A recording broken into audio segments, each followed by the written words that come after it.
out in Paris. There's a Traffic cones all over. But they used to be gas lamps. So what's interesting is he has the horse, and they have this here, which is Delacroix, because the Delacroix Museum is right in this corner here. So Delacroix was the great artist of the 1830s. So that's a bust of Delacroix that he incorporated in there to say, hey, this is Place Furstenberg, and there's the Delacroix Museum, where Delacroix lived. And then he has himself painting in here, and he has all these characters in here. It's just a great piece with a lot of color, but it had meaning. It was a surprise that Argillet published it, but he didn't know Dalí was going to do it. So, but this is one because it's pretty, it has kind of a lot of stories to it. We have collectors who like Place Furstenberg, and that's one that's getting near the end too. So, this one's one of the most fascinating pieces of all.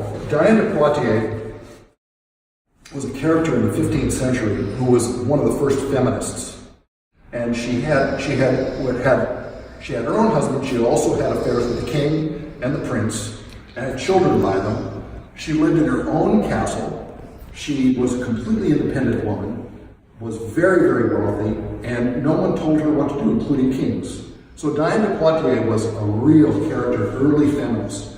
And so what happened was, they published this edition in the late 60s and never distributed it. So after Argillet died, the entire edition was in one bedroom.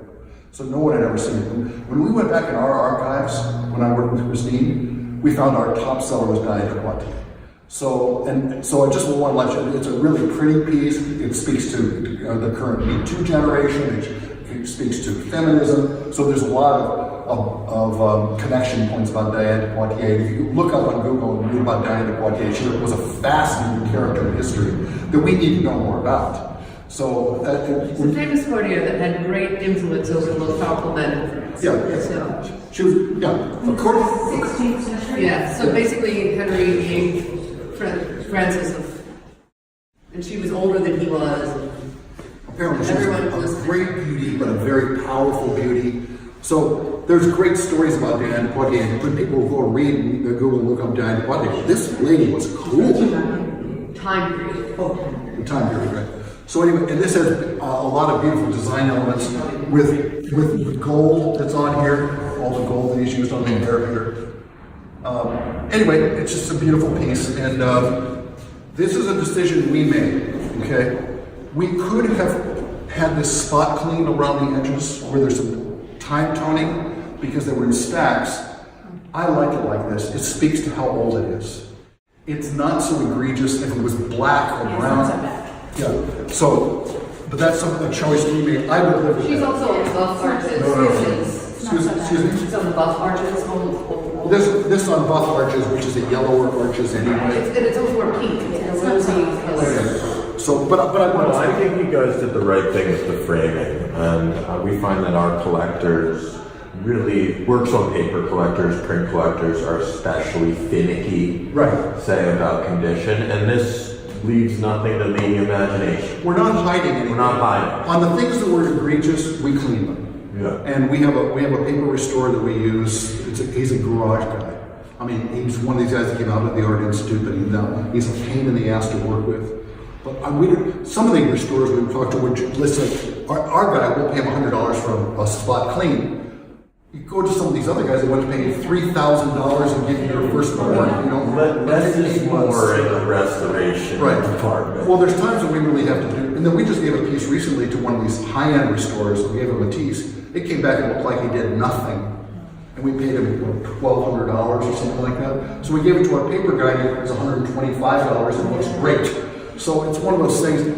The only time we're really using the big restorers is when we have a wonderful pencil drawing of Dalí's now that we're holding back. That we did do a high-end restoration, but it was on very brittle paper. It was all yellow. It had been in a home where it's with smoking for 50 years and it yellowed completely. It yellowed uniformly, which was really weird. So we had to give it to someone, and it was also very brittle. So we gave it to one of those guys that restores antique maps, but he took, 6 months? He did an amazing job, but it took 6 months. Yeah, so, and we're calling every week? Not yet. So this is really remarkable, and I'm going to show you some things here that's really funny. So this is Notre Dame.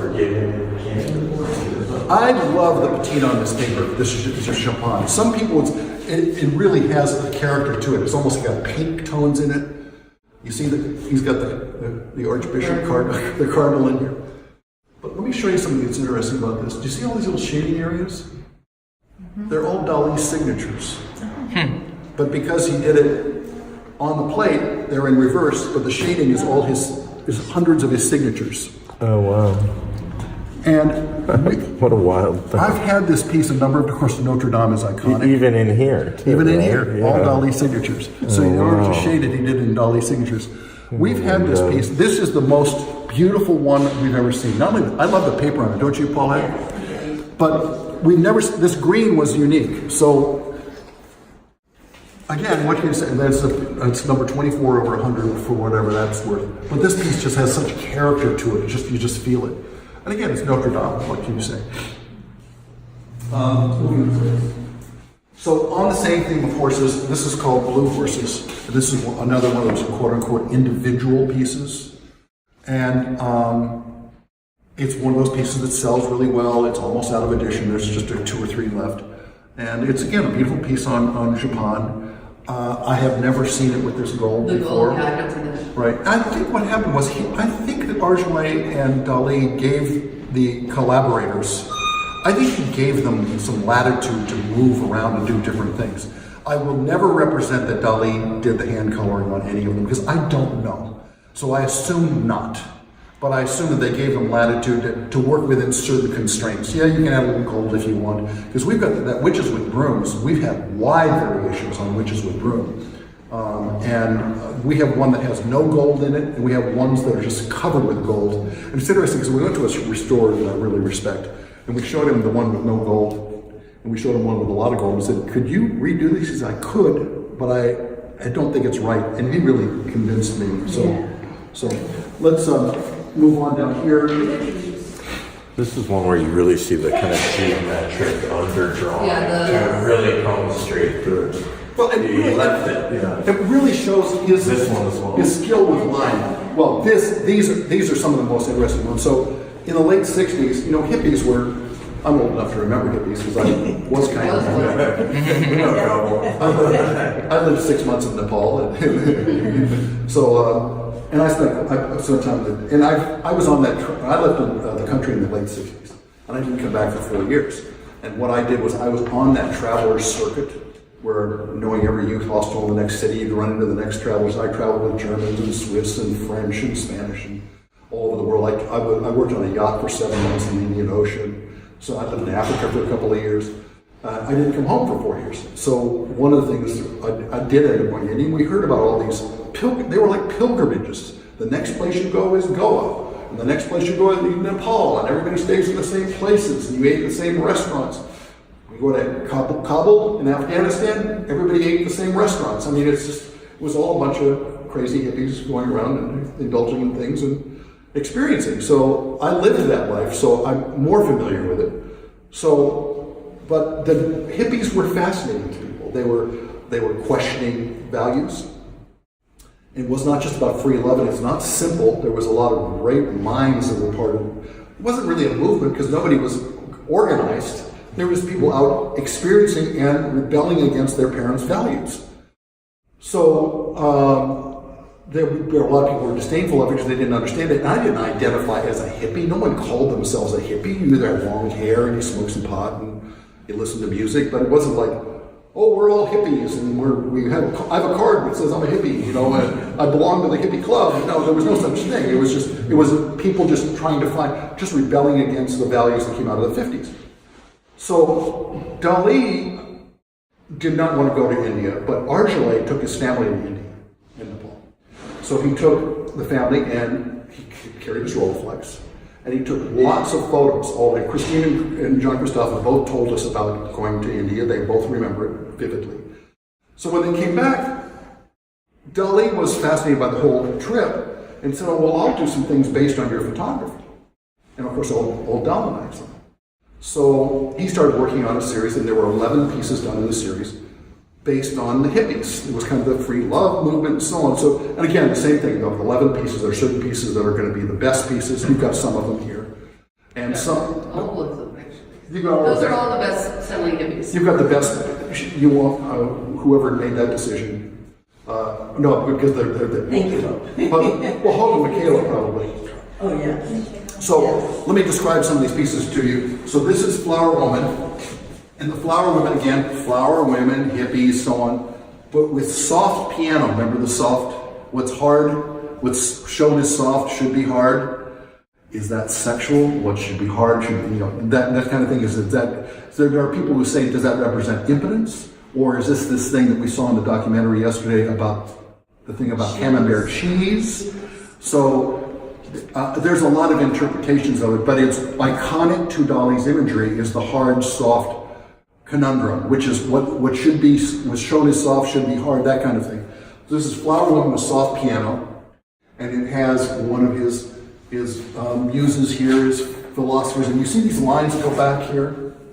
He meant these lines to denote the passage of time. So whenever you see him in any of his imagery with these lines that go back to a point in the background, that is, he means to show passage of time. So this is one of the biggest sellers. This is a beautiful, beautifully colored one. This is one of these ones that there are none left of. I think we kept one for ourselves.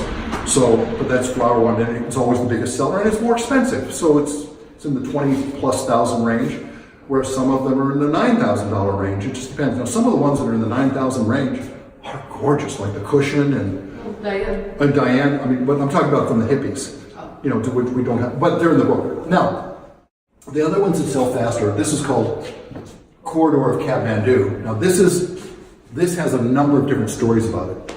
He was fascinated by architecture. He was especially fascinated by Palladio, the Roman architect, which was where the term Palladium windows came from. So they're in Italy where you get those Italian cypresses that are all lined up, those beautiful tall Italian cypresses. So he did several paintings from the 30s that were based on what he called the Corridor of Palladio. And there were these Italian cypresses going back into a point in time, again, denoting time. So he decided to do this as the Corridor of Kathmandu with all the hippie girls in Kathmandu. And he did something interesting here. He did what's called a split fountain in his printing technique. He printed this on one plate at one time, where he put brown on one side of the plate and black on the other, without them melting. So this is really fine printmaking. And if you really look closely, if you have a magnifying glass for your collectors, take a look. His command of line is so extraordinary here. It's like a needle. To create all this hatching and shading in these. I'm going to show you something else that's fascinating. See this little character back here? This little character jumping rope? That's Alice in Wonderland. Because he did another set of Alice in Wonderland. He did a whole theme of Alice in Wonderland, and that is Alice. Not in this collection. Not in this collection, but I'm just saying so there's all kinds of things that come up for him. So it relates to the Corridor of Palladio, it relates to Italian architecture, it relates to hippies, it relates to beautiful women, and it relates to, Alice in Wonderland was kind of a fantasy. And weren't this the hippie thing of fantasy? So there's all kinds of stories to be told, but this is one of those ones that people just fall in love with, and it's an entertaining image. And the mathematics they talk about? One of the things I've learned from artists that I know is they understand the mathematics of what entertains our eyes. They don't just throw it onto canvas.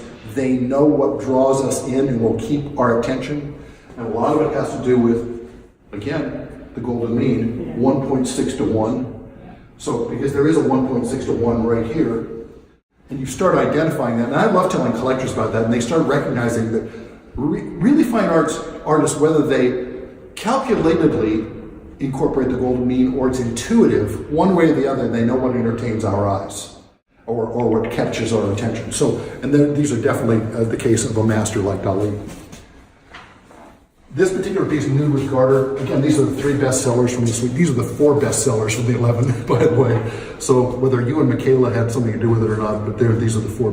There are other ones that are less expensive, but they're not as in demand. These are the ones that sell out faster. Nude with Garter is beautiful. Again, look at this. This is the shape of a woman and the shape of a guitar. Both. He has a fleur-de-lis in here, which is a little takeoff on the fact that this is not all socialism.